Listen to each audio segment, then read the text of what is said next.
नमस्कार साथियों, आप सभी का स्वागत है विनोद अपडेट इंडिया पर। मैं हूं विनोद यादव। साथियों, आज के सेशन का अपडेट है वो ट्रंप और जेलेंस्की को लेकर के है, क्योंकि अमेरिका का एक राज्य है फ्लोरिडा, वहां पे जो ट्रंप है उसका निजी निवास है, वहां पे एक मीटिंग होती है, उसके अंदर जेलेंस्की आता है और ट्रंप आते हैं। साथ ही ये मीटिंग होती है, ये असफल या अनसक्सेसफुल रहती है, और इसके अंदर जिन चीजों को लेकर, जिन मुद्दों पे बात किया गया है, उन पे इनकी सहमति नहीं बनती है।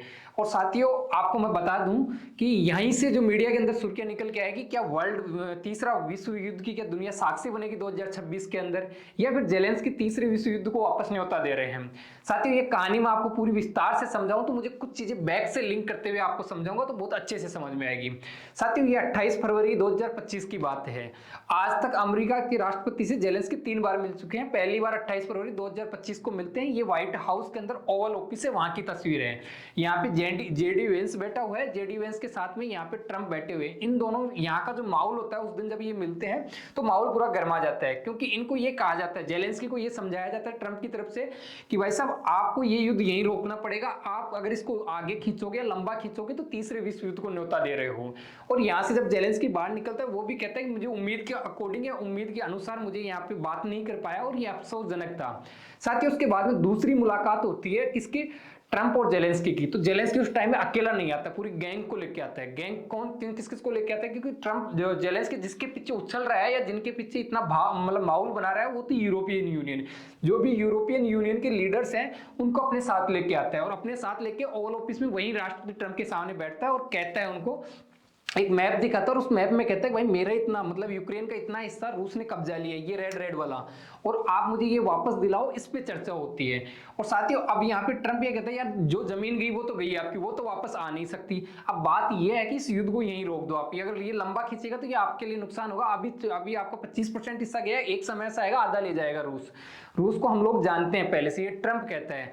साथियों, यहीं से जो यूक्रेन है, जो जेलेंस्की है, वो ये कहता है कि यार चलो मैं रोक भी दूंगा, आप कह रहे हो तो, पर मेरे को गारंटी तो दो कि 6 महीने बाद में वापस रूस तो वापस मेरे पे आक्रमण करेगा या युद्ध करेगा, तो फिर मेरा और हिस्सा लेगा, ऐसा चलता रहेगा। मुझे स्थायी गारंटी या स्थायी समाधान दो इसका। और यहाँ पे साथ में ये लिख के किसको आया था, यूरोपीय यूनियन के जो लीडर हैं, जैसे पोलैंड हुआ, जर्मनी हुआ, फ्रांस हुआ, इटली हुआ, इंग्लैंड हुआ, इनके राष्ट्राध्यक्ष को लेके आया था। ये वहीं की ओवल ऑफिस की फोटो है। साथ ही तीसरी मीटिंग होती है 17 अक्टूबर 2025 को। इस दिन वापस ट्रंप से मिलता है जेलेंस्की, और अब की बार समाधान के लिए नहीं है, अब की बार ये कहने आया है कि मैं युद्ध को लंबा खींचूंगा और आप मुझे वो मिसाइल दीजिए। कि यार, आपने पहले जो मुझे मिसाइल दे रखी है वो मैं उनकी बॉर्डर के आसपास पहुंचती है, वहीं पे जाके मैं अटैक करता हूं, इससे आगे नहीं कर पाता हूं। जबकि रूस है वो मेरे मेन शहर, जो राजधानी कीव है यूक्रेन की, वहां तक अटैक कर रहा है, तो मेरे को कुछ बड़ी मिसाइलें दीजिए, मैं युद्ध को बड़े स्तर पर लड़ूंगा। साथ ही यहाँ पे हुआ ये कि इसको जो ट्रंप है वो मना कर दिया कि देखो भाई, मैं आपको लंबी दूरी की मिसाइलें नहीं दे सकता, बैलिस्टिक मिसाइलें नहीं दे सकता। हम लोग रसिया को जानते हैं, रसिया क्या चीज है। अगर हमने आपको हथियार दिए तो वो हमें टारगेट करेगा, और हमारी मती इतनी नहीं मारी गई है कि हम लोग आपको दे, इसको मना कर देते हैं। साथियों, अब यहाँ पे कहानी आज की यहाँ से स्टार्ट होती है। अभी जो कल मीटिंग हो रही थी रसिया की, इसकी ट्रंप की और जेलेंस्की की, उससे पहले जेलेंस्की यूरोपियन यूनियन के लीडर से मिलकर आता है कि भाई मैं ट्रंप से बात करने जा रहा हूँ।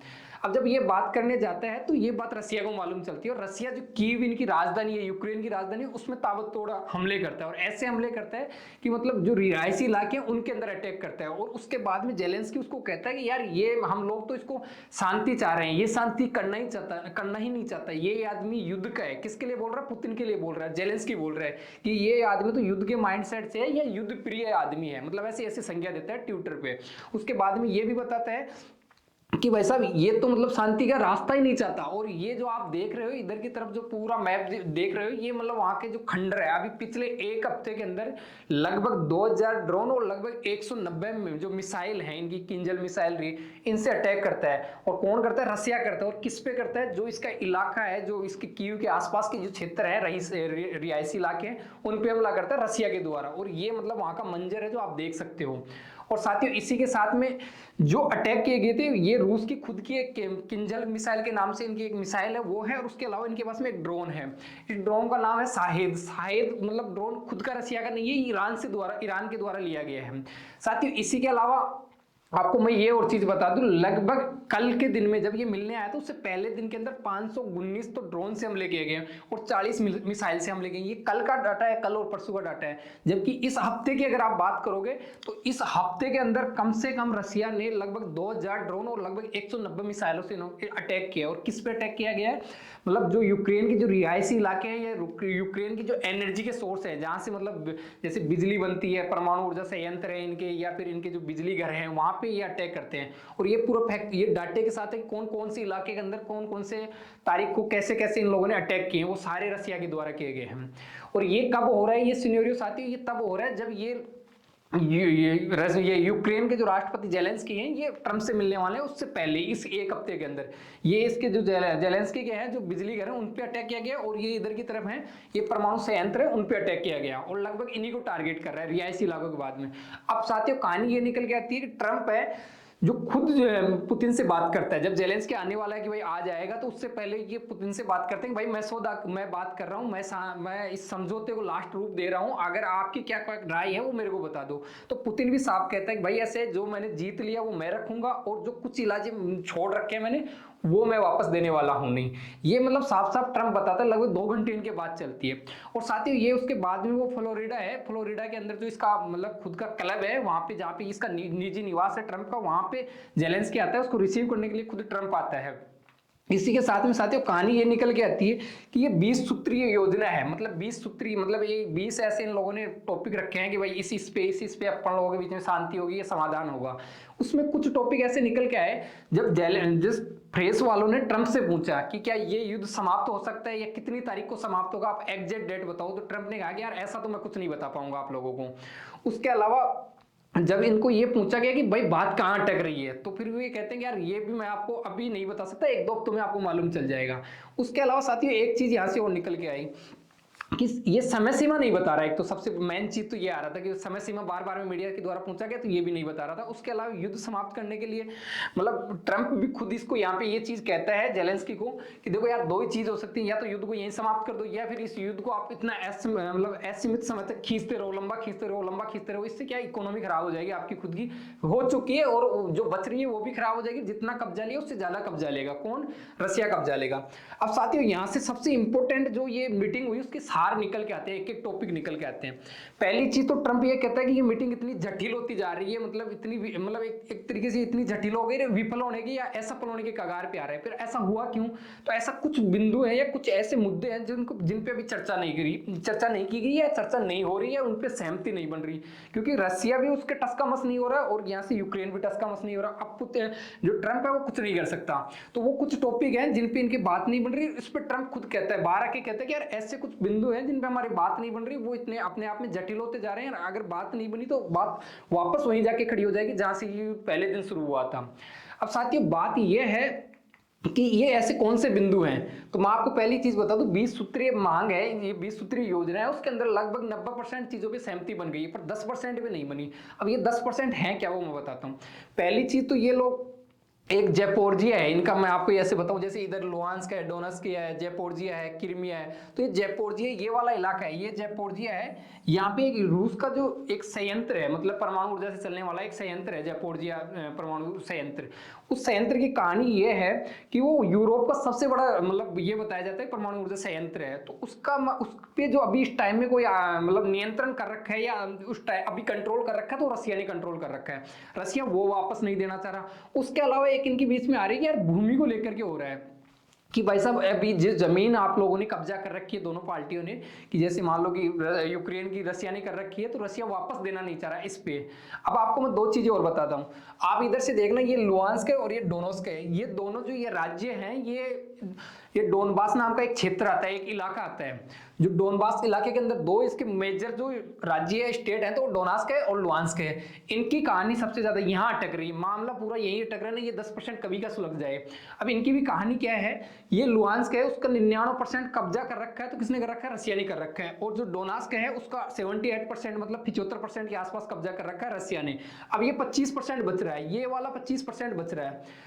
और उसके अलावा जो जेपोर्जिया है, जेपोर्जिया का 75% कर रखा है, किसने कर रखा है? रूस ने कर रखा है। तो इसका भी ये वाला 25% हिस्सा बच रहा है। अब रूस एक चीज को लेकर जिद पे अड़ा हुआ है कि भाई साहब एक बात सुन लो आप लोग, कि मुझे ये इलाके बच रहे हैं ना, मुझे वापस चाहिए। इसके अलावा जैसे ये खेरसोन है, तो खेरसोन में 65% भी रूस ने कब्जा कर रखा है। ये आगे वाला जो 35% है ये अभी भी यूक्रेन के कब्जे में है। बस रूस इसी जिद को लेकर अड़ा हुआ है कि मैंने 4 राज्य जीते हैं, चारों के चारों मुझे पूरे वापस चाहिए। मतलब मेरे को यहाँ पे क्या है, जो ये इलाके है ना अपने, ये यूक्रेन वाले इलाके, इनमें यूक्रेन की सेना है। इसके लिए रसिया ये कह रहा है कि भाई यूक्रेन को आप ये समझाओ कि आप अपनी सेना को पीछे करो, या फिर यूक्रेन की सेना आत्मसमर्पण करे और मुझे ये पूरे इलाके चाहिए। वो बस एक जिद को लेकर बैठा हुआ है। उसके अलावा ये वाला मुद्दा जो कल की मीटिंग थी, इसमें ये भी नहीं सुलझा और बात इसी पे अटकी हुई थी। और मास्को की ये कंडीशन रख दी, मास्को ने, कि मुझे इन वाले इलाकों में पूर्ण नियंत्रण चाहिए, मतलब मेरे खुद के कंट्रोल में होना चाहिए। और ये बात जब जेलेंस्की के सामने रखी, जेलेंस्की इसको नहीं मान रहा। और इसके बाद में जेलेंस्की को बहुत लोगों ने बताया कि भाई जेलेंस्की की भलाई इसी के अंदर है कि वो अपनी सेना वहां से हटा ले, मतलब निर्णय ले, जल्दी से जल्दी निर्णय ले। ये लंबा खींचेगा तो आपको ही नुकसान करेगा। पूरी कहानी जो ये है ना कि 95% मुद्दा सुलझ गए, 20 सूत्री मांग में 5% बच रहा है, तो 5% यही बच रहा है। ये डोनास्क जो क्षेत्र है उसके अंदर ये जो छोटे इनके 10-20% भी इलाके पे रूस, यूक्रेन ने कब्जा कर रखा है। वो कह रहा है कि वो मुझे पूरा वापस दो। इसके अलावा साथियों ये बात यहाँ पे निकल के आती है कि रूस इसके बाद में एक चीज कंडीशन और रखी है कि भाई जैसे ही मुझे ये पूरे इलाके देते हो, मैं यहाँ पे जनमत संग्रह करवाऊंगा, मैं यहाँ पे चुनाव करवाऊंगा या जनता की राय लूंगा। और उस जनता की राय में जैसे ही वहां की जनता अगर रूस के पक्ष में वोट करती है या रूस के पक्ष में करती है, मुझे अंतरराष्ट्रीय मान्यता चाहिए। मुझे इसके जैसे क्रीमिया 2014 में कब्जा किया था, वहां पे जनमत संग्रह करवा के वो उसकी अंतरराष्ट्रीय मान्यता ले चुका। तो इस वाले इलाके में भी इस जिद को लेकर रूस अड़ा हुआ है। इस पे यूक्रेन अपनी तरफ से एक बात कह रहा है कि भाई यूक्रेन का जो जेलेंस्की है वो एक बात कह रहा है कि भाई जो यूक्रेन की जनता है अब उसी के हाथ में है ये फैसला। अगर वो चाहे तो उनके पक्ष में आप मतदान मत करो, ये अपने पास में रह जाएगा। पर ये ऐसा होगा नहीं, क्योंकि सब लोग चाहते हैं कि अब यूक्रेन के पास में कुछ बचा नहीं है, तो वो भी लोग उधर ही जाना चाहते हैं। मतलब एक मेंटेलिटी भी या फिर उन लोगों की जो विचारधारा है वो भी रूस से मिलती है। अब साथियों इसके बाद में ये निकल के आया वहां से कि कहानी जब इतनी हो गई, तो उसके बाद में जेलेंस्की ये कहता है कि भाई अगले हफ्ते के अंदर यूरोपीय नेताओं से और अमेरिका के अधिकारी वापस मिलेंगे। मतलब वो एक कहावत है ना कि ढाक के 3 पात, वही करते रहो आप लोग, और तो कुछ इसका समाधान है नहीं।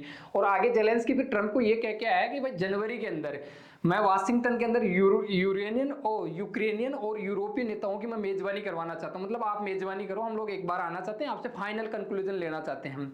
और ये 20 सूत्री मांग थी, उसके अंदर एक सबसे ज्यादा कहीं अटक रही थी बात, तो वो यहाँ पे अटक रही थी कि नाटो जो कंट्री का संविधान है उसका आर्टिकल 5 है, आर्टिकल 5 है, उसके अंदर कुछ कंडीशन लिखी हुई है कि भाई किसी एक पे हमला करेगा तो सारे पे हमला माना जाएगा, किसी एक पे हमला होगा तो सारे मिलकर लड़ाई उससे झगड़ा मुकाबला करेंगे।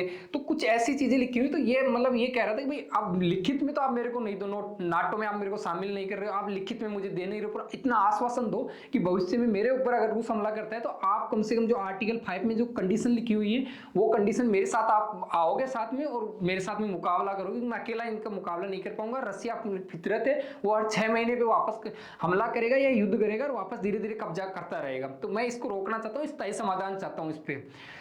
अब साथियों इसके बाद में ये निकल गया है, पूरी बात का कंक्लूजन ये निकल गया है कि इसको अमेरिका भी नहीं चाह रहा है इस युद्ध को रुकवाना। वो एक मुंह से तो ये कह रहा है कि मैं रुकवा लूंगा, पर एक मुंह से ये है सीधा सीधा दिख रहा है वो नहीं रुकवा रहा। क्यों नहीं रुकवा रहा है? क्योंकि अमेरिका को अपना एक्चुअल के अंदर करना क्या है, बिजनेस करना है। बिजनेस किसका? हथियार बेचने हैं। हथियार बेचेगा, युद्ध चलेंगे तब हथियार बेचेगा। अमेरिका रोज कहता है कि मैं 10 में से 8 युद्ध रुकवा दिए, मैंने एक युद्ध चल रहा है, मैं इस पे भी प्रोसेसिंग कर नहीं रहा है, वो उसको खुद लंबा खींच रहा है। क्योंकि लंबा खींचेगा तो यूरोपियन कंट्रीज डर में रहेंगी, वो अमेरिका से हथियार खरीदेंगे और उसका बिजनेस चलता रहेगा। और रूस को चाहिए अपना जो वहां का जो इलाका चाहिए या जो क्षेत्र चाहिए वो लेता जा रहा है, और अमेरिका को अपने हथियार बेचने, वो अपने हथियार बेच रहा है। और ये कहानी ऐसे लंबी चल रही है। और इस पूरी मीटिंग का सार ये निकल के आया कि ये युद्ध 2026 में भी चलेगा, नहीं रुकेगा। और वो अगर भविष्य में अगर कभी वर्ल्ड वॉर होगा तीसरा, तो यहीं से होगा, ये निश्चित 100% श्योर है। और साथियों आपको ये सेशन वाकई में अच्छा लगा हो तो आप लाइक करके जाया करो। ऐसे टॉपिक के प्रति आपका क्या ओपिनियन रहता है कमेंट बॉक्स में कमेंट जरूर करके जाया करो। और साथियों इतने पेशेंस के साथ आप लोगों ने सुना उसके लिए धन्यवाद, थैंक यू।